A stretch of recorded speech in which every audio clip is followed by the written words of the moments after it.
ನಮಸ್ಕಾರ. KCN ವಾರ್ತೆಗಳಿಗೆ ಸ್ವಾಗತ. ಮೊದಲಿಗೆ ವಾರ್ತಾ ಮುಖ್ಯಾಂಶಗಳು.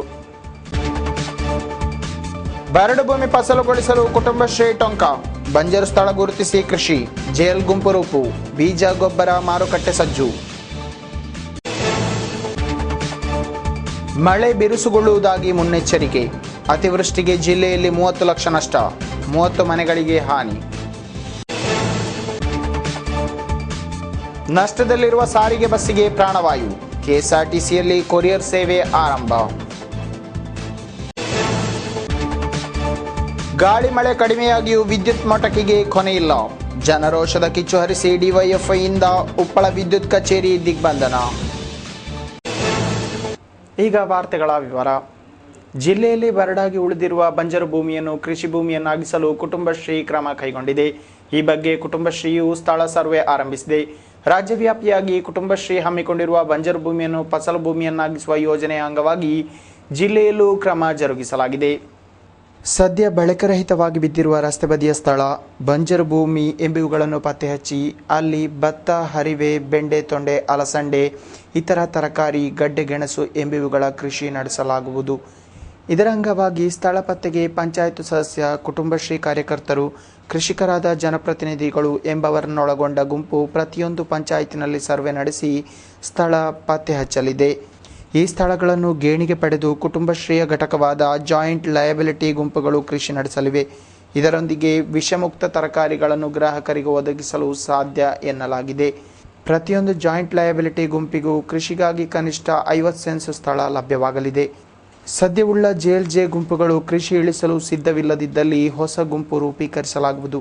ಇದಕ್ಕಾಗಿ ಪ್ರತಿ ಪಂಚಾಯತಿನಲ್ಲಿ ಪಂಚಾಯತ್ ಅಧ್ಯಕ್ಷರ ಅಧೀನದಲ್ಲಿ ಸಲಹೆ ಹಾಗೂ ಅನುಷ್ಠಾನ ಸಮಿತಿ ರೂಪೀಕರಿಸಲಾಗುವುದು. ಯೋಜನೆಯ ಫಲಪ್ರದ ಕಾರ್ಯಗತಕ್ಕೆ ಪಂಚಾಯತ್ ಸದಸ್ಯರ ಅಧೀನದಲ್ಲಿ ವಾರ್ಡ್ ಮಟ್ಟದಲ್ಲೂ ಸಮಿತಿ ರೂಪೀಕರಿಸಲಾಗುವುದು. ಕೃಷಿ ನಡೆಸಲು ಸಿದ್ಧರಾದವರಿಗೆ ಉತ್ತಮ ಗುಣಮಟ್ಟದ ಬೀಜಗಳನ್ನು ಕುಟುಂಬಶ್ರೀ ಸೀಡ್ ಬ್ಯಾಂಕಿನಿಂದ ಲಭ್ಯಗೊಳಿಸಲಾಗುವುದು. ಅಲ್ಲದೆ ಇವರಿಗಾಗಿ ಜೈವಿಕ ಗೊಬ್ಬರ ತಯಾರಿ ಘಟಕವನ್ನು ನೀಡಲಾಗುವುದು. ಕೃಷಿ ಉತ್ಪನ್ನ ಮಾರಾಟಕ್ಕೆ ಮಾರುಕಟ್ಟೆ ಸೌಕರ್ಯವನ್ನು ಕಲ್ಪಿಸಲಾಗುವುದು. ಜೆಎಲ್ಜೆಗೆ ಎಲ್ಲ ಪ್ರೋತ್ಸಾಹ ನೀಡಲು ಎಲ್ಲ ಪಂಚಾಯತ್ನಲ್ಲೂ ಫಾರ್ಮರ್ಸ್ ಫೆಸಿಲಿಟೇಷನ್ ಸೆಂಟರ್ ಇರುವುದು. ಅಲ್ಲದೆ ಕೃಷಿ ಇಲಾಖೆಗಳ ನೆರವನ್ನು ದೊರಕಿಸಲಾಗುವುದು. ಜಿಲ್ಲೆಯಲ್ಲಿ ಅತಿವೃಷ್ಟಿಯು ಭಾರೀ ಹಾನಿ ಸೃಷ್ಟಿಸಿದೆ. ಅತಿವೃಷ್ಟಿಗೆ ಸಿಲುಕಿ ಇದುವರೆಗೆ ಜಿಲ್ಲೆಯಲ್ಲಿ 30ರಷ್ಟು ಮನೆಗಳು ಕುಸಿದಿವೆ. ಎಕರೆಗಟ್ಟಲೆ ಕೃಷಿ ಭೂಮಿ ನಾಶವಾಗಿದ್ದು 30 ಲಕ್ಷ ರೂಪಾಯಿಗಳಷ್ಟು ನಾಶನಷ್ಟ ಅಂದಾಜಿಸಲಾಗಿದೆ. ಸಿಡಿಲು ಗಾಳಿ ಮಳೆಗೆ ಅತ್ಯಧಿಕ ಹಾನಿಯುಂಟಾಗಿರುವುದು ಕಾಸರಗೋಡು ಗ್ರಾಮ ಕಚೇರಿ ವ್ಯಾಪ್ತಿಯಲ್ಲಾಗಿದೆ. ಇಲ್ಲಿ 10ರಷ್ಟು ಮನೆಗಳು ಕುಸಿದಿವೆ. 80ರಷ್ಟು ಮಂದಿ ಪ್ರಕೃತಿ ವಿಕೋಪದಿಂದ ಕಷ್ಟ ನಷ್ಟ ಹೊಂದಿರುವುದಾಗಿ ಅಧಿಕೃತ ಮೂಲಗಳು ತಿಳಿಸಿವೆ.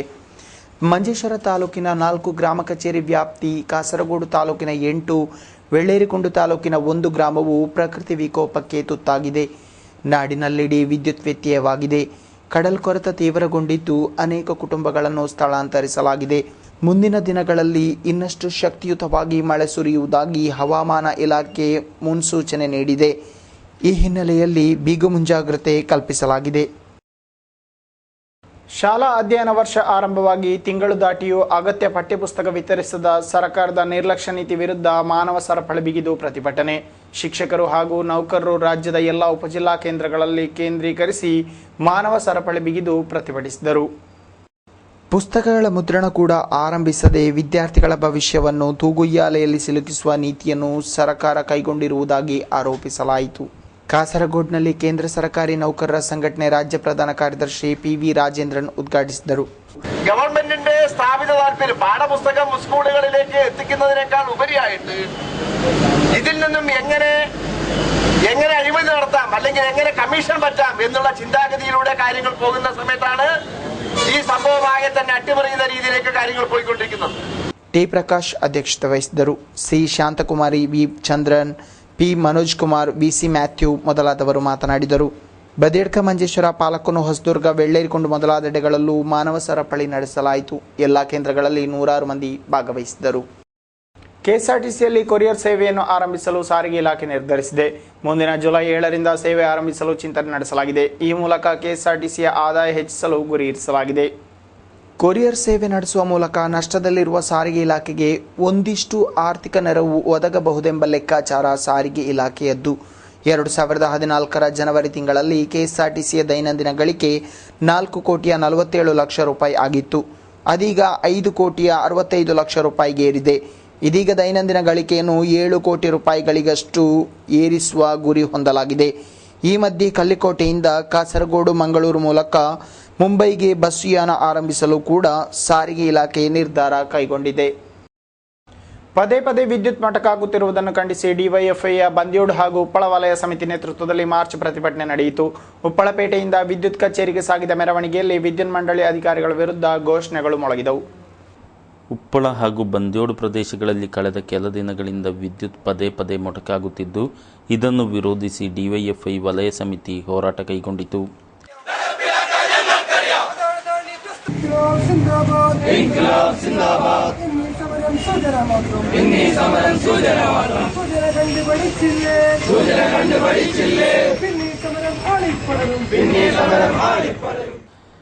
ಉಪ್ಪಳಪೇಟೆಯಿಂದ ವಿದ್ಯುತ್ ಕಚೇರಿಗೆ ಸಾಗಿದ ಜಾಥಾವನ್ನು ಸಿಪಿಎಂ ಮಂಜೇಶ್ವರ ಏರಿಯಾ ಕಾರ್ಯದರ್ಶಿ ರಸಾಕ್ ಚಿಪ್ಪಾರ್ ಉದ್ಘಾಟಿಸಿದರು. ഇതുപോലുള്ള ജനങ്ങളെ ബാധിക്കുന്ന പ്രശ്നത്തിൽ ഇടപെടാൻ ഒരു ലീഗുകാരനുമില്ല, ഒരു കോൺഗ്രസുകാരനുമില്ല. KM മാണി തൊട്ട് അബ്ദുൾ റബ്ബു വരെ, ഇബ്രാഹിം കുഞ്ഞി തൊട്ട് മറ്റേ ആര്യാട് മുഹമ്മദ് വരെ കൈക്കൂലി കോഴ അല്ലാതെ വേറെ എന്തും ഒരു പരിപാടി. SLC പരീക്ഷ എഴുതാതെ SLC മാർക്കാർഡ് കൊടുക്കും ആര്യ ലീഗുകാർ. അതിലൊരു പ്രശ്നമില്ല. ಸಾದಿಕ್ ಚೆರುಗೋಳಿ ಅಧ್ಯಕ್ಷತೆ ವಹಿಸಿದರು. ಶಿವಪ್ರಸಾದ್, ಫಾರೂಕ್ ಶಿರಿಯಾ, ರಮಣನ್ ಮಾಸ್ಟರ್, ಸುಬೈರ್ ಕುಕ್ಕಲ್, ಹಾರಿಸ್ ಕೋಡಿಬೈಲು, ಅಶ್ರಫ್ ಮುಟ್ಟಂ, ಹನೀಫಾ ಬಂದ್ಯೋಡ್ ಮೊದಲಾದವರು ಉಪಸ್ಥಿತರಿದ್ದರು. ಕುಮಟಾಜಿಯಿಂದ ಕಣ್ಮರೆಯಾಗಿದ್ದ 5 ಮಂದಿಯನ್ನು ಕೊನೆಗೂ ಪತ್ತೆ ಹಚ್ಚಲಾಗಿದೆ. ಸ್ಥಳೀಯ ಬಲಕಳ ನಿವಾಸಿ ಚಂದ್ರಾವತಿ ಎಂಬವರ ಮಕ್ಕಳಾದ 15 ಹರೆಯದ ರಮ್ಯಾ, 20 ವರ್ಷ ಪ್ರಾಯದ ಪ್ರೇಮ, 32 ವರ್ಷದ ಪತಿ ಉದಯ, ಪ್ರೇಮ ಹಾಗೂ ಉದಯ ದಂಪತಿ ಮಕ್ಕಳಾದ 4 ಹರೆಯದ ಶ್ರೀಜಿತ್ ಹಾಗೂ 2 ಹರೆಯದ ಸಂಗೀತ ನಾಪತ್ತೆಯಾದವರು. ಈ ಒಂದೇ ಕುಟುಂಬದ 5ರನ್ನು ಮಡಿಕೇರಿಯಲ್ಲಿ ಪತ್ತೆ ಹಚ್ಚುವಲ್ಲಿ ಪೊಲೀಸರು ಸಫಲರಾಗಿದ್ದಾರೆ. ಇವರನ್ನು ಇದೀಗ ಬದಿಯಡ್ಕ ಠಾಣೆಗೆ ಕರೆತರಲಾಗಿದೆ. ಕಳೆದ ಮೇ 14ರಂದು ಈ 5ರು ನಾಪತ್ತೆಯಾಗಿದ್ದರು. ನಾಪತ್ತೆ ಬಗ್ಗೆ ಪ್ರೇಮಳ ತಾಯಿ ಮೇ 21ರಂದು ಬದಿಯಡ್ಕ ಠಾಣೆಯಲ್ಲಿ ದೂರು ದಾಖಲಿಸಿದ್ದರು.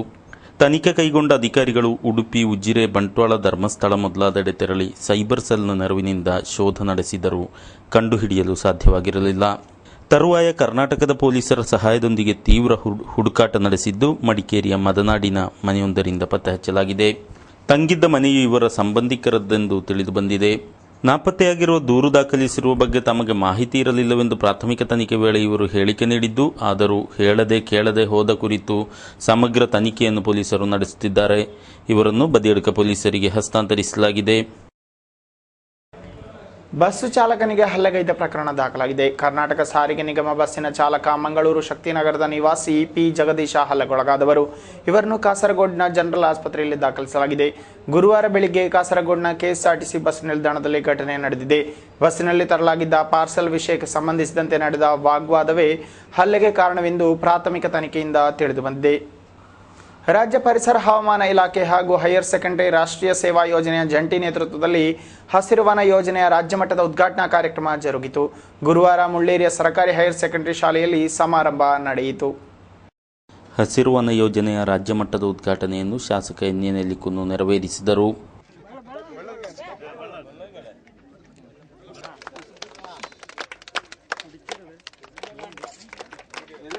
മനുഷ്യനെ തീർച്ചയായും പ്രകൃതിയോട് ഇണങ്ങിച്ചേരാൻ കഴിയുമ്പോഴാണ് തീർച്ചയായും ആ പ്രകൃതി മനുഷ്യനെ സ്നേഹിക്കുക, ലോകത്തെ സ്നേഹിക്കുക. അപ്പൊ പ്രകൃതിയെ നമ്മൾ ഇങ്ങനെ വേണ്ട വിധത്തിൽ സ്നേഹിക്കാതിരിക്കുമ്പോഴും ആ പ്രകൃതി നേരെ നമ്മളിങ്ങനെ ആക്രമണം അയച്ചു വരുമ്പോഴും ആ പ്രകൃതി കോപിക്കുകയും ഇപ്പോ നമ്മുടെ നിലനിൽപ്പിന് ആധാരമായ പ്രകൃതി നമ്മെ നാശത്തിലേക്ക് എത്തിക്കുകയും ചെയ്യും. ഇപ്പോ ഒരു മനുഷ്യനെ സംബന്ധിച്ചിടത്തോളം ഇപ്പൊ മനുഷ്യന് ദീർഘായുസ്സുണ്ട് ഇന്നത്തെ ഈ കാലത്ത്. ഇപ്പൊ നമ്മുടെ ഇടയിൽ 70 വയസ്സായ ആൾ ജീവിക്കുന്നുണ്ട്, 80 വയസ്സായ ആളുകൾ ജീവിക്കുന്നുണ്ട്, 90 വയസ്സായ ആൾ ജീവിക്കുന്നുണ്ട്. അപ്പൊ ഇതൊക്കെ സൂചിപ്പിക്കുന്നത് മനുഷ്യന് ആയുസ്സുണ്ട് എന്നാണ്. പക്ഷെ നമുക്ക് എന്താണ് ഇല്ലാത്തത്? നമ്മുടെ ആരോഗ്യത്തിന് ആയുസ്സില്ല. ಜಿಲ್ಲಾಧಿಕಾರಿ ಪಿಎಸ್ ಮೊಹಮ್ಮದ್ ಸಗೀರ್, ಔಷಧ ಸಸ್ಯ ಸಂಶೋಧನಾ ಇಲಾಖೆಯ ಪ್ರಾದೇಶಿಕ ಮುಖ್ಯಾಧಿಕಾರಿ ಕೆಜಿ ಶ್ರೀಕುಮಾರ್ ಮುಖ್ಯ ಅತಿಥಿಗಳಾಗಿ ಉಪಸ್ಥಿತರಿದ್ದರು. ಶಾಸಕ ಪಿಬಿ ಅಬ್ದುಲ್ ರಸಾಕ್, ಜಿಲ್ಲಾ ಪಂಚಾಯತ್ ಅಧ್ಯಕ್ಷೆ ಪಿಪಿ ಶ್ಯಾಮಲಾದೇವಿ, ಕಾರಡ್ಕ ಪಂಚಾಯತ್ ಅಧ್ಯಕ್ಷೆ ಸುಜಾತ ಆರ್ ತಂತ್ರಿ, ಜಿಲ್ಲಾ ಪಂಚಾಯತ್ ಸದಸ್ಯ ಎಂ ತಿಮ್ಮಯ್ಯ, ಶಾಲಾ ಪ್ರಾಂಶುಪಾಲ ಇ.ಜೆ. ಪೋಲ್, ಎನ್ಎಸ್ಎಸ್ ಯೋಜನಾಧಿಕಾರಿ ನಿರೇಶ್ ವಿಜಿ, ಪ್ರಧಾನ ಸಂಚಾಲಕ ಎವಿ ಸುರೇಶ್ ಬಾಬು ಮೊದಲಾದವರು ಉಪಸ್ಥಿತರಿದ್ದರು. ಉದ್ಘಾಟನಾ ಸಮಾರಂಭದ ಬಳಿಕ ಉನ್ನತ ಅಂಕ ಗಳಿಸಿದ ವಿದ್ಯಾರ್ಥಿಗಳನ್ನು ಕಾರಡ್ಕ ಬ್ಲಾಕ್ ಪಂಚಾಯತ್ ಅಧ್ಯಕ್ಷ BM ಪ್ರದೀಪ್ ಅಭಿನಂದಿಸಿದರು. ತದನಂತರ ವಿಚಾರಗೋಷ್ಠಿ, ಸಾಂಸ್ಕೃತಿಕ ಕಾರ್ಯಕ್ರಮದ ಅಂಗವಾಗಿ ಜಾನಪದ ಹಾಡು ನೆರವೇರಿತು. ಡಿವೈಎಫ್ಐ ಮಂಜೇಶ್ವರ ಬ್ಲಾಕ್ ಸಮಿತಿ ನೇತೃತ್ವದಲ್ಲಿ ವಾಮಂಜೂರು ಚೆಕ್ಪೋಸ್ಟ್ಗೆ ಜಾಥಾ ಹಾಗೂ ಚೆಕ್ಪೋಸ್ಟ್ ಮುಂದೆ ಧರಣಿ ಮುಷ್ಕರ ನಡೆಸಲಾಯಿತು. ವಿವಿಧ ಬೇಡಿಕೆ ಮುಂದಿರಿಸಿ ಗುರುವಾರ ಪೂರ್ವಾಹ್ನ ನಡೆದ ಧರಣಿಯಲ್ಲಿ ಹಲವಾರು ಮಂದಿ ಕಾರ್ಯಕರ್ತರು ಭಾಗಿಯಾದರು. ವಾಮಂಜೂರು ತಪಾಸಣಾ ಕೇಂದ್ರ ಇರುವ ಪ್ರದೇಶದ ರಾಷ್ಟ್ರೀಯ ಹೆದ್ದಾರಿಯ ಇಕ್ಕೆಡೆಗಳಲ್ಲಿ ವಾಹನಗಳನ್ನು ನಿಲುಗಡೆಗೊಳಿಸುವುದರಿಂದ ಇತರ ವಾಹನಗಳಿಗೆ ಹೆದ್ದಾರಿಯಲ್ಲಿ ಸಂಚರಿಸಲು ತೊಡಕಾಗುತ್ತಿದ್ದು, ಪರ್ಯಾಯ ಪಾರ್ಕಿಂಗ್ ವ್ಯವಸ್ಥೆ ಕೈಗೊಳ್ಳಬೇಕೆಂದು ಒತ್ತಾಯಿಸಿ ಹೋರಾಟ ನಡೆಯಿತು.